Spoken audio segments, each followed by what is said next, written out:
வங்கக்கடலில் இன்று உருவாகிறது புதிய காற்றழுத்த தாழ்வு பகுதி. வருகிற 15ஆம் தேதி வரை தமிழகத்தில் மழை பெய்ய வாய்ப்புள்ளதாக வானிலை மையம் கணிப்பு.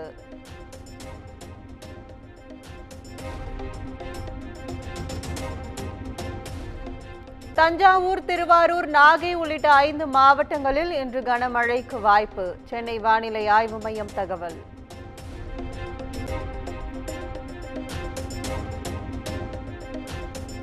வடகிழக்கு பருவமழை தீவிரமடைந்து வரும் நிலையில் எவ்வளவு பெரிய மழை வந்தாலும் அரசு சமாளிக்கும். துணை முதலமைச்சர் உதயநிதி ஸ்டாலின் பேட்டி.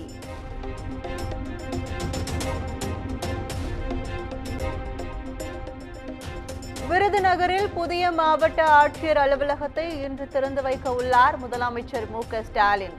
பல்வேறு வளர்ச்சி திட்டங்களையும் தொடங்கி வைக்கிறார்.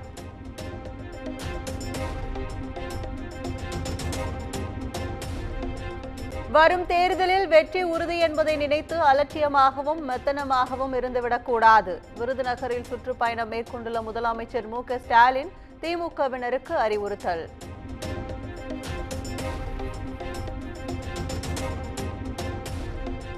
விருதுநகர் அனைத்து சட்டப்பேரவை தொகுதிகளிலும் திமுக வெற்றி பெறும் என தொண்டர்கள் உறுதி. நிர்வாகிகள் கூட்டத்திற்கு பின் முதலமைச்சர் மு.க.ஸ்டாலின் எக்ஸ் தளத்தில் பதிவு.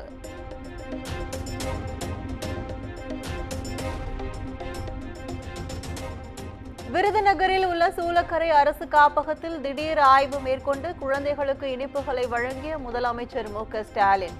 அப்பா என கூறிய சிறுமியின் பேச்சை கேட்டு நெகிழ்ச்சி. பார்க்க வரது மட்டும் இல்லாம அவங்க குழந்தைங்க அப்படின்னு நம்ம நினைச்சு நமக்கு ஸ்வீட் வாங்கி தந்திருக்காங்க. வர அதை நம்மளால வார்த்தைகளால சொல்லவே முடியாது. எங்க பெற்றோர் மாணிக்க அப்பா அப்படின்னு சொன்னோடனே நீங்க அப்படியே அந்த ஸ்மைல்.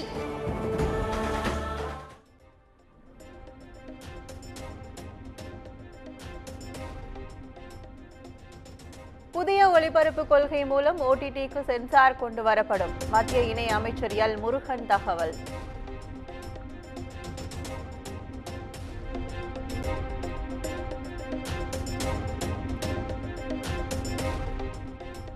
அமரன் போன்ற திரைப்படங்களை வரவேற்பது நாட்டின் மீது தாம் வைத்துள்ள மரியாதையைத்தான் காட்டுகிறது. நாட்டுப்பற்றை வெளிப்படுத்தும் சினிமாவின் தேவையும் இன்று அதிகரித்துள்ளதாக மத்திய இணை அமைச்சர் எல். முருகன் பேட்டி.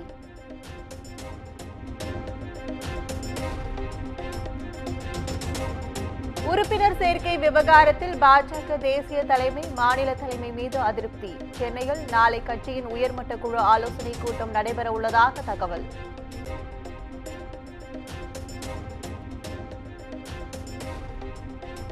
நூற்று 11 ஆண்டுகள் பழமை வாய்ந்த ரிப்பன் மாளிகையை பார்வையிட ஆர்வமுள்ளவர்கள் விண்ணப்பிக்கலாம். சென்னை மாநகராட்சி அறிவிப்பு.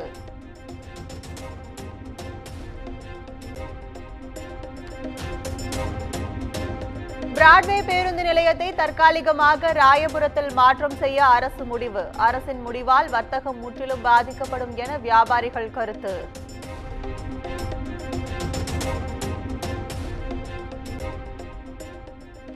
மாமன்னன் ராஜராஜ சோழனின் 1039வது சதய விழா. அரசு சார்பில் ராஜராஜ சோழனின் சிலைக்கு மாலை அணிவித்து இன்று மரியாதை.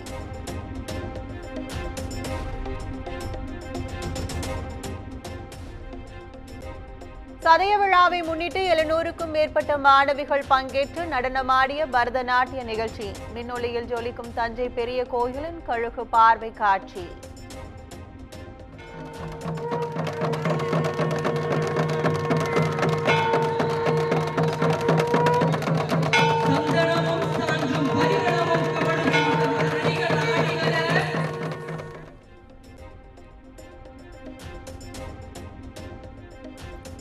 ராமநாதபுரம், சிவகங்கை, மதுரை மாவட்டங்களின் தண்ணீர் தேவைக்காக வைகை அணையில் தண்ணீர் திறக்க தமிழக அரசு உத்தரவு. முதல் கட்டமாக ராமநாதபுரம் மாவட்டத்திற்கு இன்று 3000 கன அடி தண்ணீர் திறக்க திட்டம்.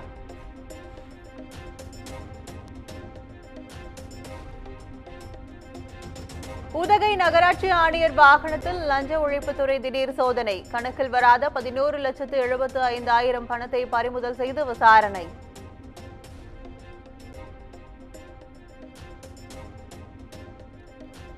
மயிலாடுதுறை மாவட்டம் சீர்காழி அரசு மருத்துவமனையில் போதிய மருத்துவர்கள் இல்லாததால் நோயாளிகள் அவதி. சிகிச்சைக்காக நோயாளிகள் நீண்ட நேரம் காத்திருக்கும் அவலம்.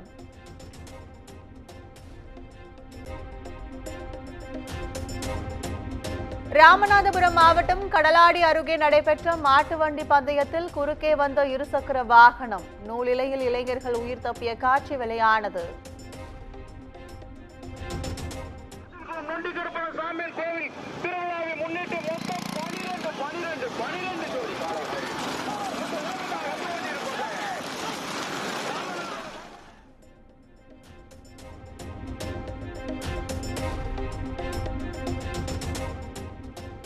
தெலங்கானாவில் சாதிவாரி கணக்கெடுப்பு பணி தொடங்கியது.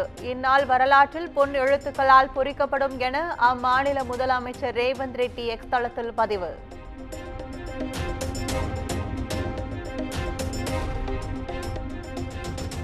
திருவனந்தபுரத்தில் வெகு விமர்சையாக நடைபெற்ற அனந்த பத்மநாப சுவாமி கோயிலின் அல்பாசி ஆராட்டு உற்சவம். விமான ஓடுபாதையை கடந்து யானைகள் மீது பவனி வந்த சுவாமி விக்கிரகங்களை தரிசனம் செய்த பக்தர்கள்.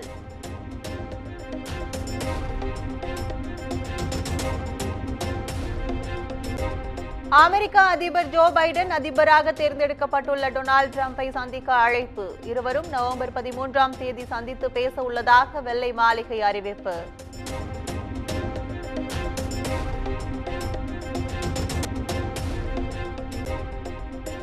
மூன்றாவது ஒருநாள் போட்டியில் பாகிஸ்தான் ஆஸ்திரேலியா அணிகள் இன்று மோதல். இரு அணிகளும் சமநிலையில் உள்ளதால் தொடரை கைப்பற்ற முனைப்பு.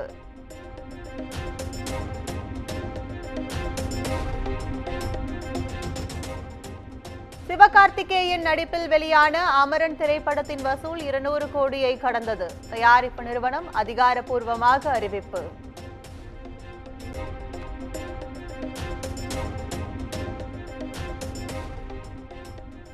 ஷங்கர் இயக்கத்தில் ராம் சரண் நடித்துள்ள கேம் சேஞ்சர் திரைப்படத்தின் டீசர் வெளியீடு. 10 மணி நேரத்தில் 13 லட்சம் பார்வை.